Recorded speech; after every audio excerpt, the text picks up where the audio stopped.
जय हिंद कैडेट्स, मैं कैडेटमैन एक बार फिर स्वागत करता हूं हमारे एग्जाम्पल परिवार में। हम एग्जाम्पल क्लास से क्रांति। भैया ये मतलब पूरे साल बच्चों का डाउट आता है कि फिजिक्स एक ऐसा मतलब कह सकते हैं कि टॉपिक है, टॉपिक क्या है मतलब सब्जेक्ट है कि जिसमें पूरी तरीके से अगर मैं एयरफोर्स की बात कर लूं, भैया नेवी की बात कर लूं और हमारे एनडीए की बात करूं तो एनडीए भैया 100 नंबर की फिजिक्स आती है जिसमें 25 क्वेश्चन होते हैं।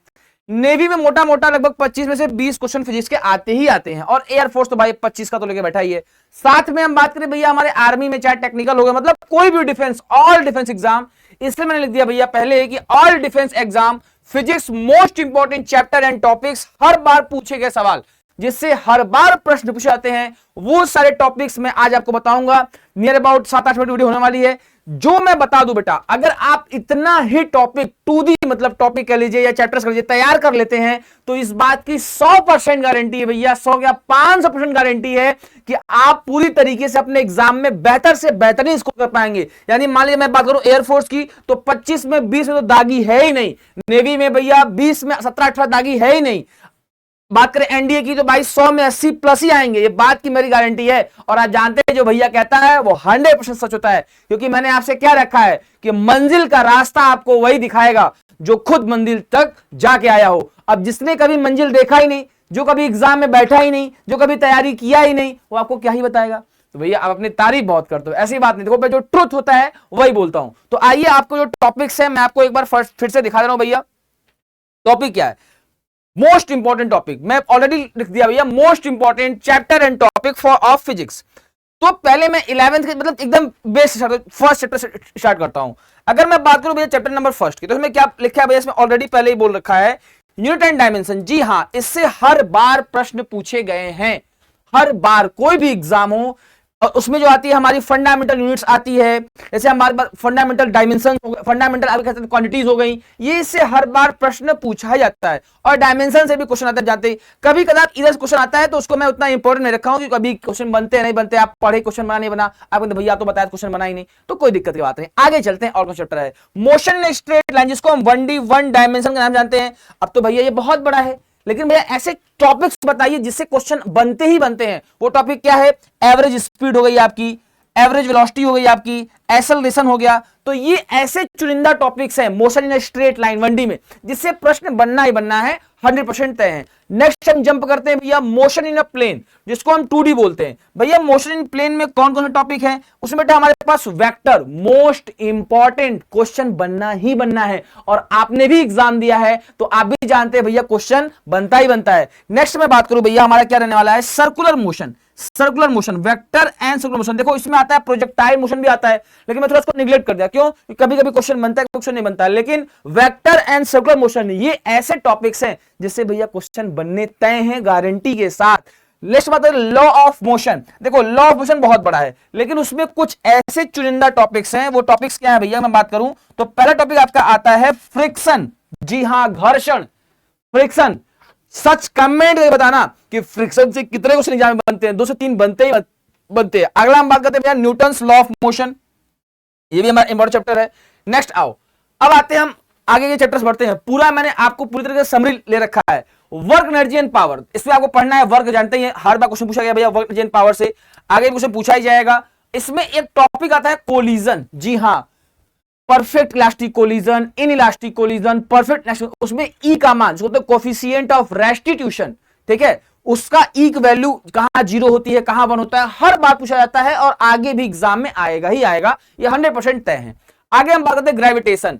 ये तो इसमें जितना स्टार लगा उतना कम है भाई, जितना स्टार लगा उतना कम है ग्रेविटेशन। आप अगर हम बात करें डिफेंस एग्जामिनेशन की तो उसका तो ये फेवरेट रहने वाला है भैया, उसका तो भैया फेवरेट रहने वाला है। तो इसमें हम बात करें डेप्थ एंड हाइट, भैया ग्रेविटेशन में तो बहुत सारा है, कितना पढ़े समझ नहीं आता है। देखो उसमें 2-3 कॉन्सेप्ट ऐसे जो जिससे क्वेश्चन बनने ही बनने हैं। जैसे मैं बात करूं gravity, due to gravity in depth, जो कि फार्मूला होता है क्या, GD बराबर G 1 - D/RE। डेप्थ वाला कॉन्सेप्ट, हाइट वाला कॉन्सेप्ट, दोनों के दोनों से क्वेश्चन बनते ही बनते हैं, उसमें परसेंटेज वाला क्वेश्चन बहुत ज्यादा बनता है।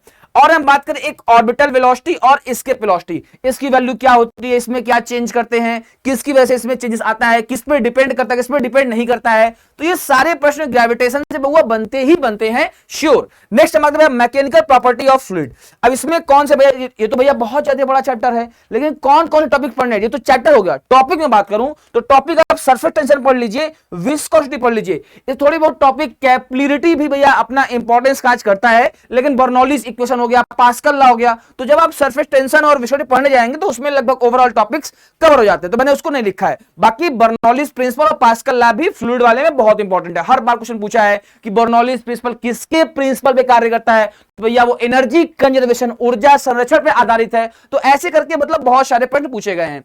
वेव की हम बात करते हैं, हमारा जो वेव है ऑसिलेशन, देखो मैंने थोड़ा ऑसिलेशन को साइड कर दिया, जिसमें मैंने टॉपिक में डाल दिया उसको। तो वेव वाले में भैया हमारा एसएचएम से क्वेश्चन बनते ही बनते हैं, 100% जान लीजिए भैया, एसएचएम से क्वेश्चन बनना ही बनना है। और हमारा पेंडुलम वाला कॉन्सेप्ट, जी हाँ, आशा जानते हैं टाइम पीरियड कैसे लाई करता है, फ्रीक्वेंसी कैसे लाई करती है, टाइम पीरियड के फॉर्मूले पे बहुत बार क्वेश्चन आया है और आगे एग्जाम में क्वेश्चन आते भी रहेंगे। फिर आता है आपका 12th, यहां से 12 शुरू हो गया, इलेक्ट्रोस्टैटिक। अब भैया इलेक्ट्रोस्टैटिक इतना बड़ा चैप्टर है भैया, वही टॉपिक बता दो जिसको हम पढ़ के एग्जाम क्वालिफाई कर जाए, मतलब जो हमारे एग्जाम के लिए मोस्ट इंपॉर्टेंट, बेसिकली हर बार क्वेश्चन पूछा गया है। तो मैं उसमें टॉपिक लिख दिया हूं भैया। टॉपिक क्या है, चार्ज एंड फील्ड पढ़ना पड़ेगा आपको, पोटेंशियल पढ़ना ही पड़ेगा, कैपेसिटेंस पढ़ना ही पड़ेगा, और हीटिंग इफेक्ट। ये ऐसे 4 चुनिंदा टॉपिक्स हैं हमारे इलेक्ट्रोस्टैट की, विद्युतिकी की, जिसमें आपको पढ़ना ही पड़ेगा। जिसमें बात करूं चार्ज एंड फील्ड यानी कि आपका आवेश एवं उसके क्षेत्र, पोटेंशियल यानी कि आपका हम बात करेंगे विभव, कैपेसिटेंस यानी कि धारिता, और हीटिंग इफेक्ट जैसे heating effect of current, heating effect of कह सकते हैं रेजिस्टेंस की वजह से क्या हीटिंग इफेक्ट होगा, H1/S2 का मान क्या आएगा, R1/R2 का मान क्या आएगा। तो ये पूरी तरीके से रेशियो ऑफ फॉर्मेशन, इसमें बहुत ज्यादा क्वेश्चन पूछा गया है। अगला हम बात है मैग्नेटिज्म। भैया मैग्नेटिज्म में क्या क्या पूछा जाएगा, वो मैग्नेटिज्म की बात करेंगे तो इसमें मैग्नेट में 4 ऐसे टॉपिक्स हैं जिससे क्वेश्चन बनते हैं, बाकी उतना कोई क्वेश्चन बनता नहीं है। वो टॉपिक बताओ। टॉपिक फर्स्ट की बात करते हैं, बायो-सेवर्ट लॉ हो गया। क्या हो गया भैया, Biot Savart law, Ampere law, Biot Savart law, Ampere law. जी हाँ, लॉन्ग स्ट्रेट लाइन वायर के लिए पूछेगा बी की वैल्यू क्या होती है, तो फॉर्मूला बी बराबर क्या होता है, कमेंट करना। लॉन्ग स्ट्रेट लाइन वायर के लिए जो एक लंबी परिनालिका है जो कि इंफिनिटी तक है, infinity long straight line wire के लिए अगर हमें चुंबकीय क्षेत्र यानी कि मैग्नेटिक फील्ड भी निकालना है तो उसके लिए फॉर्मूला क्या होता है, फटाफट से मेरे सारे शेयर कमेंट जरूर बताएंगे। ये प्रश्न मैं आपको दे रहा हूं। Biot-Savart law, Ampere law, solenoid से क्वेश्चन बनता है। और हां, एक बनता है डायामैग्नेटिक, फेरोमैग्नेटिक, पैरामैग्नेटिक, इससे भी क्वेश्चन बनना है 100% है। उसमें आता है पूछता कौन सी प्रॉपर्टी है, इसके एग्जांपल क्या है। आगे हम जंप करते हैं। अब हमारा आता है एसी, अल्टरनेटिंग करंट। भैया इसमें इंपीडेंस जो कि जेड निकालते हैं आप, जेड निकालते हैं, 10 फाई निकालते हैं, वो पूछता है। जिसमें बात करें फ्रीक्वेंसी आ गया आपका, फ्रीक्वेंसी आ गया, टाइम पीरियड आ गया, एक्सल एक्सी का मान आ गया। तो एसी में अल्टरनेटिंग करंट में यही 3 चीज मेन है, इंपीडेंस, फ्रीक्वेंसी या टाइम पीरियड, और हम बात करेंगे एक्सल एंड एक्सी। फिर हम जंप कर जाते हैं 12th के सेकंड वॉल्यूम पे, जिसको हम कहते हैं रे ऑप्टिक्स। भैया इसको हम कहते हैं रे ऑप्टिक्स, ठीक है। रे ऑप्टिक्स में क्या होता है भैया, मिरर हो गया, मिरर, लेंस। अच्छा भैया मिरर में, तो मिरर में कौन सा टॉपिक पढ़ना पड़ेगा, देखो मिरर में रिफ्लेक्शन और रिफ्रैक्शन। इसमें एक आता है topic refractive index, refractive index नाम सुना है ना, म्यू, उससे क्वेश्चन बनना ही बनना है। नेक्स्ट है लेंस फार्मूला और लेंस मेकर फार्मूला। लेंस में lens formula and lens maker formula, ठीक है।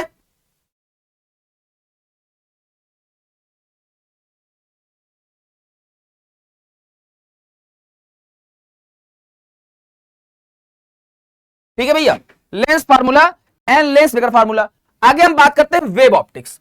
भैया रे तो समझ में आ गया, अब वेव ऑप्टिक्स ये भी अपना इंपॉर्टेंट फैक्टर करता है। तो कहीं ना कहीं से हमें भैया कह सकते हैं कि वेव ऑप्टिक्स में कौन कौन चैप्टर ऐसे हैं। देखो इसमें सबसे पहले जो एग्जाम में मल्टीपल्स टाइम पूछा है भाई, वो है फ्रिंज विड्थ। फ्रिंज विड्थ यानी उसकी चौड़ाई। इसमें डार्क फ्रिंज विड्थ पूछता है, ब्राइट फ्रिंज विड्थ पूछता है। तो आप ये भी कमेंट करेंगे कि फ्रिंज विड्थ का फॉर्मूला क्या होता है। चलिए कुछ क्वेश्चन मैं आपको दे रहा हूं भैया, आप ये भी क्वेश्चन बताएंगे कि फ्रिंज विड्थ का डायमेंशन फॉर्मूला क्या होता है। और हम बात करें आई मैक्सिमम आई मिनिमम का ratio, A maximum a minimum ratio, यही 2 मेनली क्वेश्चन बहुत बार हमारे वेव ऑप्टिक्स से पूछे जाते हैं।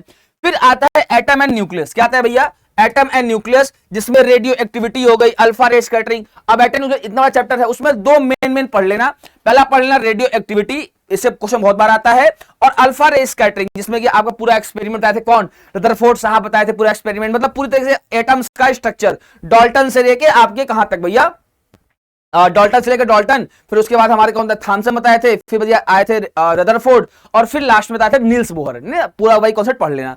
और लास्ट जो चैप्टर है वो सेमीकंडक्टर एंड लॉजिक है। सेमीकंडक्टर बहुत बड़ा चैप्टर है बउआ, लेकिन बहुत इजी है, बहुत आसान है। उसमें 3 टॉपिक ऐसे जहां से क्वेश्चन बनता ही बनता है भैया। कौन सा है वो, है पीएन जंक्शन डायोड, इससे क्वेश्चन बनना तय है। रेक्टिफिकेशन, यहां से क्वेश्चन बनना तय है। और डोपिंग, डोपिंग में pentavalent doping, trivalent doping, majority charge किया गया, मिनॉरिटी चार्ज किया गया, क्वेश्चन भर भर के आया है। और हम बात करें गेट में, तो 2 हमारे ऐसे गेट हैं जो एग्जाम में पूछने पे बहुत ज्यादा दिखने गए हैं। एक है हमारा नॉट गेट, दूसरा है हमारा नंद गेट। जी हां, एक है हमारा नॉट, नॉर नहीं, नॉट गेट, और दूसरा हमारा नंद गेट। तो आपके जो मैंने 2 क्वेश्चन पूछे, पहला क्वेश्चन क्या था भैया कि इन्फिनिटी लॉन्ग वायर के लिए बी का फार्मूला क्या होता है, और दूसरा फार्मूला कुछ पूछा फ्रिंज विड्थ का फार्मूला क्या होता है। इन दोनों कमेंट जरूर करिएगा। और अगर जो मेरे बताए गए टॉपिक्स है, जो मैंने आपको टॉपिक्स बताए, ये टॉपिक्स अगर आप सहमत हैं तो आपके कमेंट का इंतजार रहेगा। आप जरूर कमेंट करिएगा कि हाँ भैया यही टॉपिक्स है। मिलते हैं आपसे नेक्स्ट पार्ट में। हंसते रहिए, मुस्कुराते रहिए, देखते रहिए एग्जामपुर। अपना भी ख्याल रखिए, अपने माँ बाप ख्याल रखिए। जय हिंद, जय भारत।